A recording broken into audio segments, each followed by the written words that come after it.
Today, the controversial founder of the Wikileaks website, Julian Assange, will be questioned about claims he raped a woman in Sweden 6 years ago.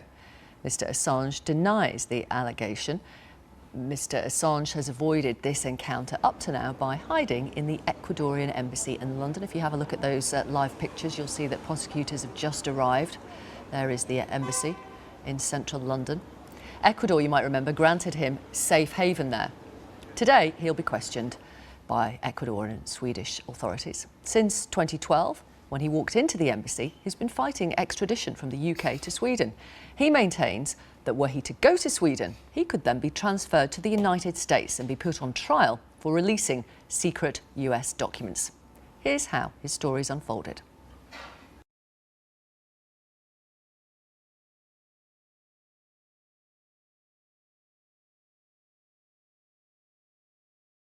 Julian Assange is the co-founder of Wikileaks, a controversial organisation that publishes confidential documents and images on the internet. July 2010, the website makes headlines after it releases footage showing US soldiers shooting dead 18 civilians from a helicopter in Iraq. Light them all up. Come on, fire! Roger. See a sort of debasement of the pilots and the gunners involved. That sort of debasement has removed them from the killing that they are doing, and it seems to produce an atmosphere where they are playing video games with people's lives. August 2010. Swedish prosecutors issue an arrest warrant for Mr. Assange. They say there are two separate allegations, one of rape, one of molestation. Mr. Assange says the claims are without basis. December 2010. Mr. Assange is arrested in London and bailed. May 2012. The UK Supreme Court rules that Assange should be extradited to Sweden to face questioning over the allegations. June 2012. Mr. Assange enters the Ecuadorian embassy in London, where he stays. August 2012. Ecuador grants asylum to Mr. Assange, saying there are fears his human rights could be violated if he is extradited. The United States must renounce its witch hunt against Wikileaks. August 2015. Swedish prosecutors drop their investigation into two allegations Mr. Assange faces because they've run out of time to question him, but he still faces the accusation of rape. London's Met Police say officers will no longer be stationed outside the Ecuadorian embassy. The operation is estimated to have cost taxpayers £12 million. February 2016, a UN panel rules that Julian Assange has been arbitrarily detained by UK and Swedish authorities since 2010. The UN last night issued a statement stating that the determination is legally binding.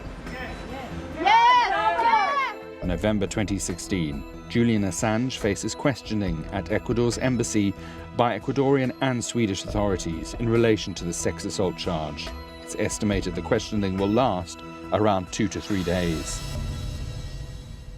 Well, Julian Assange is accused of raping a woman known as Miss SW. The European arrest warrant issued for him refers to an offence of rape by, quote, improperly exploiting that she, due to sleep, was in a helpless state. Mr. Assange insists it was consensual sex. Let's speak now to Jennifer Robinson, who is part of Julian Assange's legal team. She met him yesterday. And to Peter Tatchell, who is a friend and supporter of Julian Assange and a human rights campaigner. You went to see him yesterday. How has he been preparing for the questions that will come from Ecuadorian and Swedish prosecutors? He's incredibly happy about he's finally getting an opportunity to tell his side of the story. We've been offering his testimony since I started representing him in late 2010, which is more than 6 years. It is because of the Swedish prosecutors' inaction, which the UN has described as excessive and unnecessary, that he remains in the situation he's in the Ecuadorian embassy. He's not hiding from the Swedish allegations. In fact, he has always wanted to answer them. The allegation he's being questioned upon today, he was in fact cleared of in 2010, and he has been wanting to do that since. He's in the embassy. The allegation that he's accused of today, he was cleared of in 2010? The chief prosecutor in Stockholm actually cleared him of this allegation initially, and it was reopened several weeks later by another prosecutor in another office. Which they have a right to do. They have a right to do, but they've also dragged their feet in terms of the investigation of this, and if they were interested in actually achieving justice for anybody in this situation, Julian or the woman involved, then they would have questioned him 6 years ago. How is he not hiding? He's not hiding because he has political asylum with respect to the United States and the ongoing criminal investigation there. But he could have gone to Sweden to answer the questions. Sweden has refused to provide assurances against onward extradition to the United States, and since being granted asylum in the Ecuadorian embassy, without those assurances, it's not possible for him to go to Sweden without renouncing that fundamental right, since they won't recognise it. Irrespective of that, it is possible for him to go to Sweden. He could walk out now and go to Sweden. He would have to give up his right to asylum, and that is a fundamental right under international law, which the UN found is an unacceptable position, which is why they've declared that he's arbitrarily detained. But despite this, has always offered his cooperation with this investigation. We've offered his statement for more than 6 years, and the Swedish prosecutor is in breach of her duties both under Swedish law and international law not to progress it. Does Mr. Assange maintain that he did not rape this woman? He absolutely maintains that it was consensual sex, and in fact it's not rape as we understand it in English law. It is a lesser offence, but in any event he has always asserted his innocence, and I think people would be surprised to understand the facts of the case, and hopefully we'll understand more about that once he's been able to give his statement. I'm just going to read for the benefit of our audience what Miss SW told the police. They started to have sex. Assange had not wanted to wear a condom, and she had moved away because she had not wanted unprotected sex. Assange had then lost interest, she said, and fallen asleep.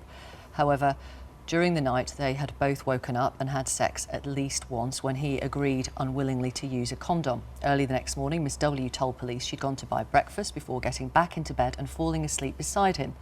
She had awoken to find him having sex with her, she said.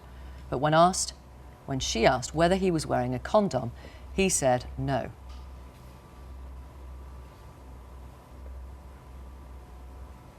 It is his testimony that it is consensual sex and that she was awake.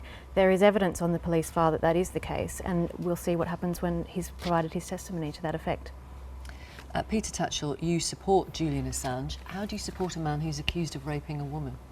Well, I support his work through Wikileaks, which has done a great public service in helping expose government deception, cover-ups and indeed war crimes.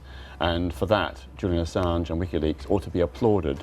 They have blown the whistle on things, terrible things that have been done in our name by governments who have wanted to keep it hidden. He's brought it into the open. And what about the rape allegation made against him? Well, of course, I've always said that he should answer those allegations, but they are only allegations. There are no charges against him, and there is a dispute between two individuals. And I totally agree that he should answer the allegations, but that's exactly what he's been saying he's willing to do for 6 years. And the Swedish prosecutors have gone to other countries to interview people who've been subject to allegations. Why have they not come to Britain to interview Julian Assange? He could have gone to Sweden between 2010 and 2012 before he was granted political asylum.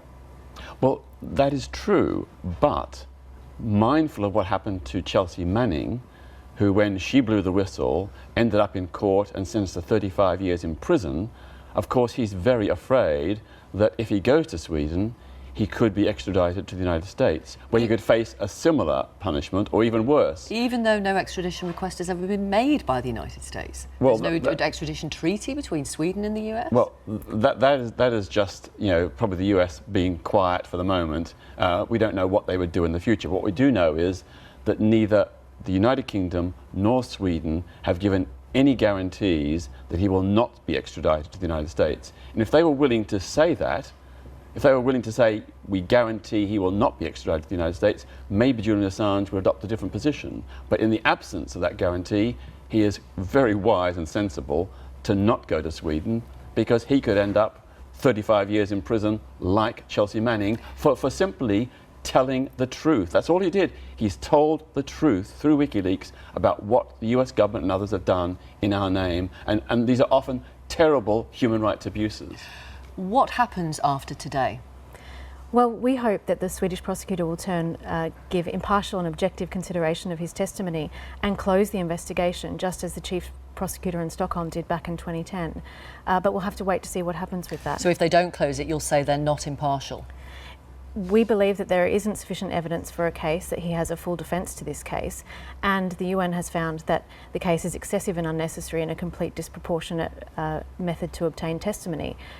We believe that he is innocent and he will continue to assert his innocence, but if there is an indictment that follows, we will be continuing to seek the assurance that he will not be extradited to the United States if in the future that he does face trial.